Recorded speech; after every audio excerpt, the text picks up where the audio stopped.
One of the other things that you've done in your career is you've been a CIO in a software organization. So, given that perspective, having been in the software industry, what do you see about RPA that is unique? What do you see about RPA that's making it as attractive as it is in the market today?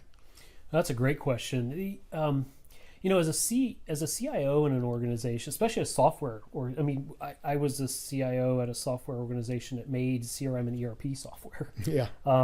It was smaller boutique type stuff. It Yeah. wasn't the grand stuff, but it was really eye opening for me, and to actually be accountable for the IT or the technology piece of the company.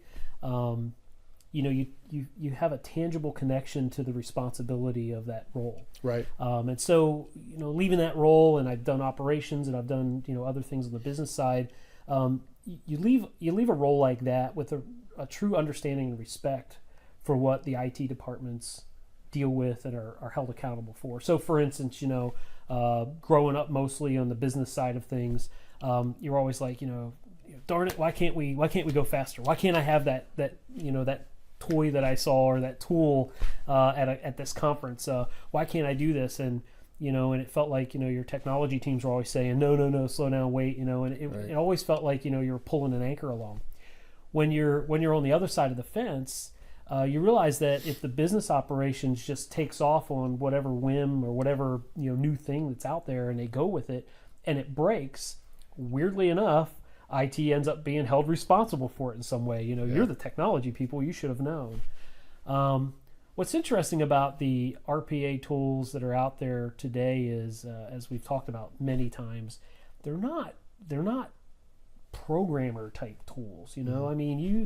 Your business people that have a technology slant really can use this stuff. Right. They're the employees that are sitting in your operation that can write macros in Excel, and they're always like looking for a different way to do things, a different way to process stuff, using Access or Excel or whatever. Right.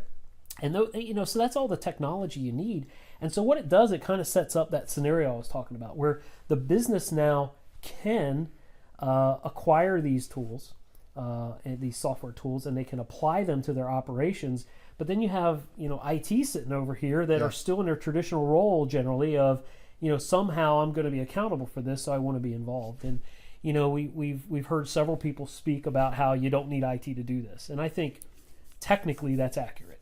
I think practically it's not. Yeah. I believe having sat in both chairs throughout my career, I think for an enterprise scale, and maybe not even all the way to enterprise, right? Even like it's a tangible thing that's happening in your organization. I think you have to bring IT. IT has to be there with you as a partner. I mean, it's obvious, but if you think about it, the IT teams, the technology teams, and the business operation teams are all the same company. Yeah.